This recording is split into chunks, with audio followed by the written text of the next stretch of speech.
The Ontario Federation of Anglers and Hunters proudly presents Angler and Hunter Television.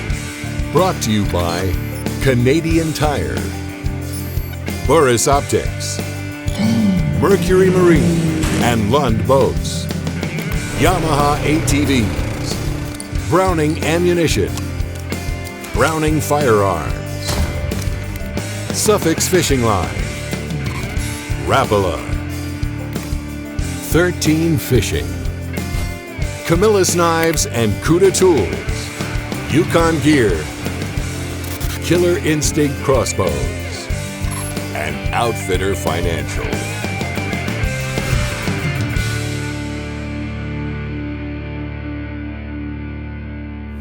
As hunters, the onset of winter means that opportunities are pretty limited. This sucks.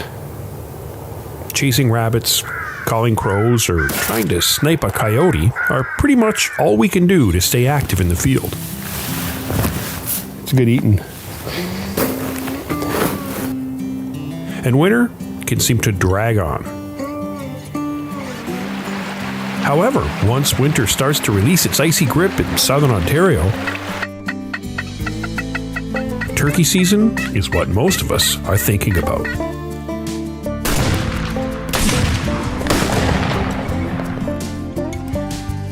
Massive flocks of birds can be seen on the move. And farmers' fields are once again alive with activity. I find turkeys will often have at least 2 regular roosting sites based on weather, predators, and food sources. And knowing where the birds roost automatically takes the guesswork out of where to set up. And it gives me the opportunity to put up blinds as close as possible to the roost well before the season opens. Okay, I'm sitting here on the porch. I've got my Maxus 2 here from Browning. Great shotgun. Taken a lot of turkeys with it and waterfowl. But I mainly use it as a turkey gun because I like turkey hunting. The fact of the matter is, if you buy a Browning, if you buy a good brand shotgun, it should come with a variety of chokes. This gun comes with improved cylinder, modified, and a full. Now, the full choke, you just simply thread it in here, and it's all you need. Don't let anybody tell you you need a custom choke to shoot turkeys, unless you're trying to shoot turkeys at 70 yards, which is ridiculous, but 30, 40, even 50 yards, a full choke, standard choke. Use premium ammo though. That's the trick. Don't go with cheap out on shotgun shells. This tungsten turkey load is, I swear by it. Now it comes in a box of 5. I've got 2 in there and 1 here. I've shot 2 turkeys. So 1 turkey a year to last you 5 years. Now if you're going to sight in with it, buy a couple boxes. But for the most part, this stuff here, 3.5 inch number 7. Check that out, number 7. Make sure it's legal to use 7. If not, use a 6 or a 5. But regardless, this stuff right here will knock a turkey down at any range you've got him in. I got a cardboard box sitting up here on the hill, and I drew a little turkey face on it. And I'm going to jam in 1 shell. We're going to shoot that box and see what the pattern looks like. Patterning your shotgun's important. Like I said, I'm going turkey hunting, and I want to know, but stock choke, premium shotgun, premium ammo, put the bead on it, and shoot. Gobble, gobble. I think I might have hit it.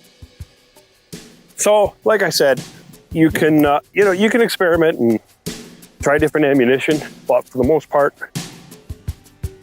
buy premium ammo, use your standard full choke, and you won't have a problem shooting turkey. Have a look. There's my cardboard box.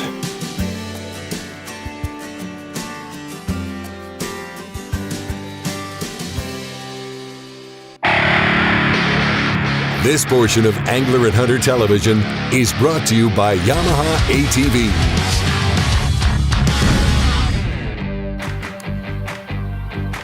Turkey hunting has fast become one of the most popular choices for Ontario hunters, with the spring season being over a month long and an abundant population of birds.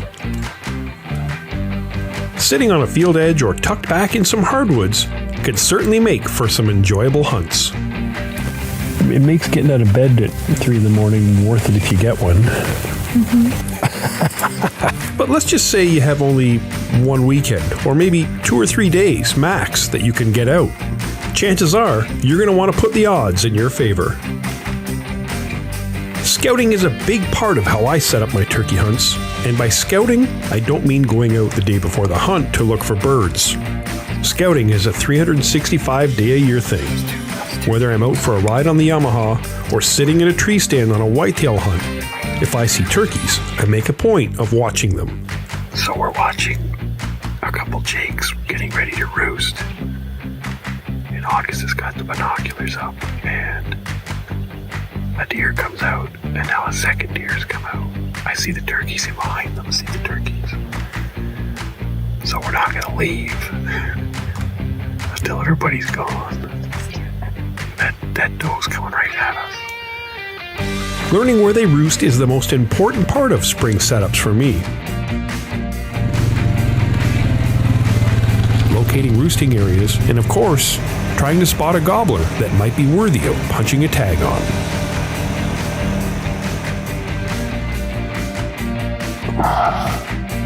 I got nothing here. What do you got? Nothing.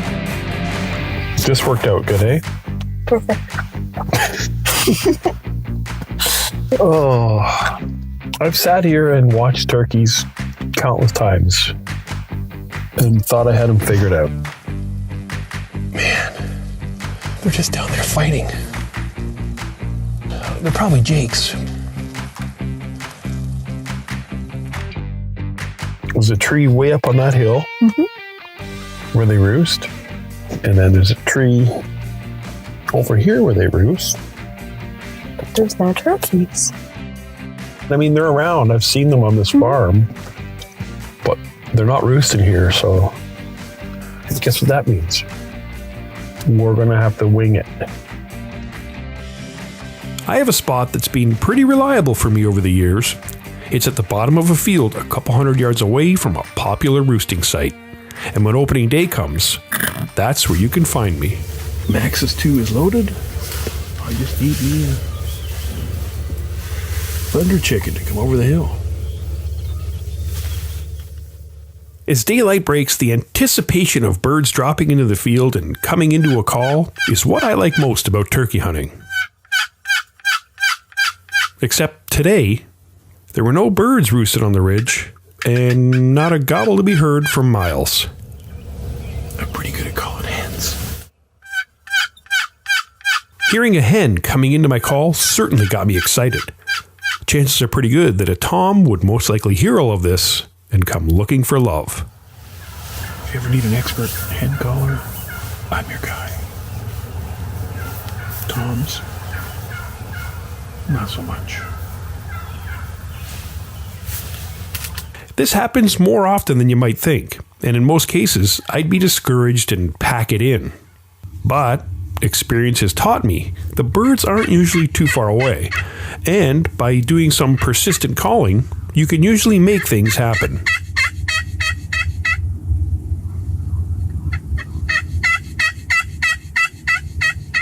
It's amazing, you know, how these birds are. It's a bit of just a crest of the field there.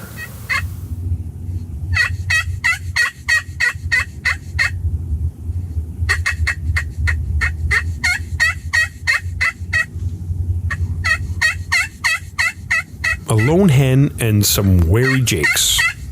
I'm thinking this was a morning that I probably should have stayed in bed. These turkeys get me every year. So I'm either a horrible caller, or my timing's bad. I can't win.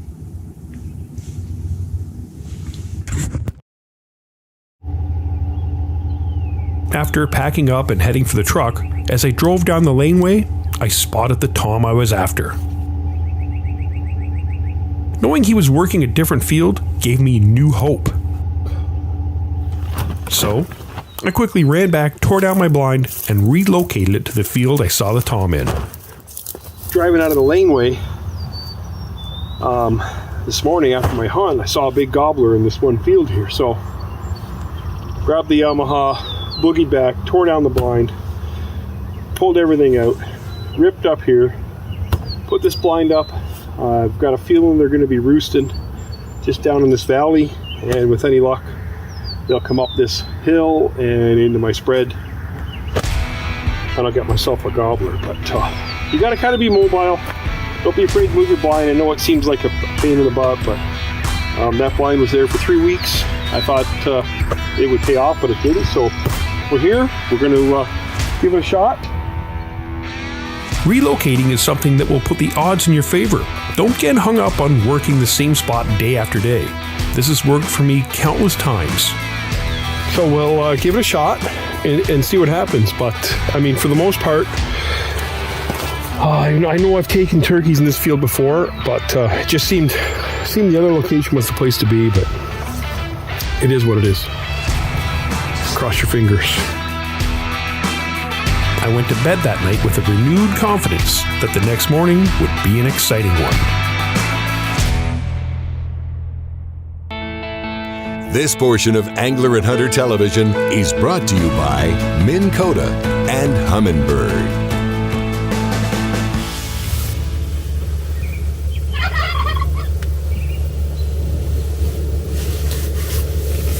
Okay, I finally located a gobbler. I've been hunting for 3 or 4 days on this farm. Called a couple hens. I scouted it before the season opened and saw a big tom, but haven't had any action. Saw a few jakes running about here and there, but for the most part it's been pretty slow. But then when I was leaving yesterday, I got in my truck, drove down the laneway to leave the farm, and I saw a big tom. So, turned the truck around, went and got my blind, boogied around the farm a bit on the Yamaha, and relocated to the field where I saw the tom. And I got in here in the dark. I'm all set up now. Took me a while to get organized and pick a window and figure everything out, but long story short, I'm hearing gobbling down at the bottom of this hill out in front of us here. So there's a big meadow in front of me, and then a valley where it drops off, and I'm pretty sure there's gobblers down in the bottom of this gut. Hopefully I can get them to come up the hill and strut from my decoys and bag myself a gobbler.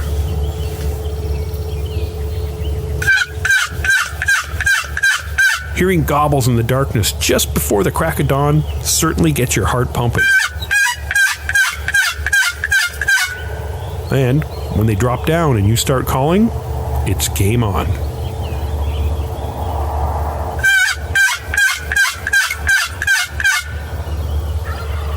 There, it's got a gobble. I think they're on the ground. I mean, it's early. It's just daylight.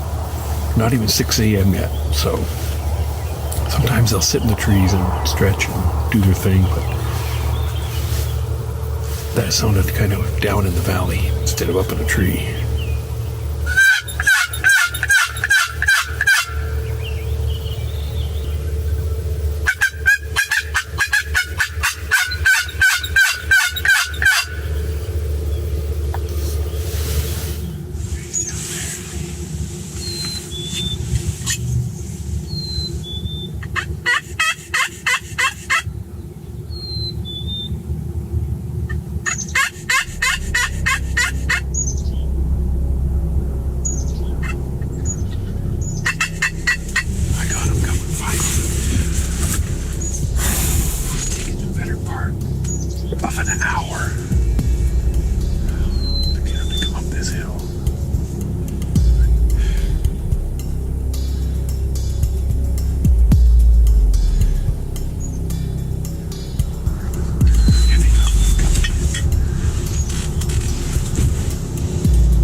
big boy. Yes.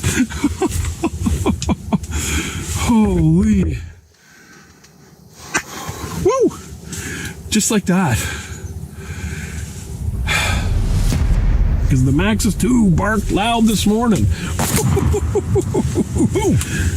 We heard him gobbling this morning here and dropped down in the field.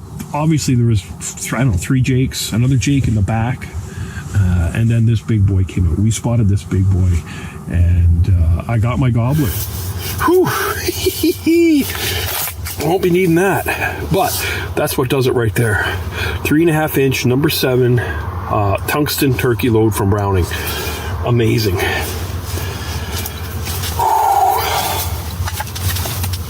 Just like that, I'm going to punch a tag here. Feels pretty good. From calling hens to not having much action, not hearing any gobbling, to seeing one on the driveway, like I said, that's what it's all about. We're going to go out and get our hands on that bird now and find my tag. It's in one of my backpacks here somewhere. The Hunting Edge is brought to you by Browning Ammunition. To get the edge over the turkeys, I used a pair of Burris drop-tine binoculars to scout and spot the turkeys. I shot my turkey using a Browning Maxus 2 with a full choke, and Browning's 3.5 inch number 7 TSS tungsten turkey load dropped my bird. Yukon Gear apparel kept me warm and comfortable, and my Yamaha Kodiak made getting in and out of the fields a cinch. Of course, a Camillus knife and game shears made for easy dressing of my turkey. Beautiful sunrise. Beautiful morning to shoot a turkey. Oh man, that's a beauty. Oh wow. That was worth getting out of bed at 4 in the morning. I tell you that right now. Maxus 2, that was a 3.5 inch number 7 shot. And I mean, I was 20 yards. You saw that bird flop. Look at this. Wow, he's a heavy old bugger. That's a nice bird. Look at that. Big snood, nice beard. Got some nice, decent spurs over. Oh, they're an inch long anyway. Awesome. I just got gobbled at. Down here somewhere in the farm, they're gobbling at me. They're mad. I'm not mad. That is, that's a beautiful bird right there. Look at this, mature bird. He was the boss. The old Browning does it again. I'll take it. Boom! Got the big boy. Yes!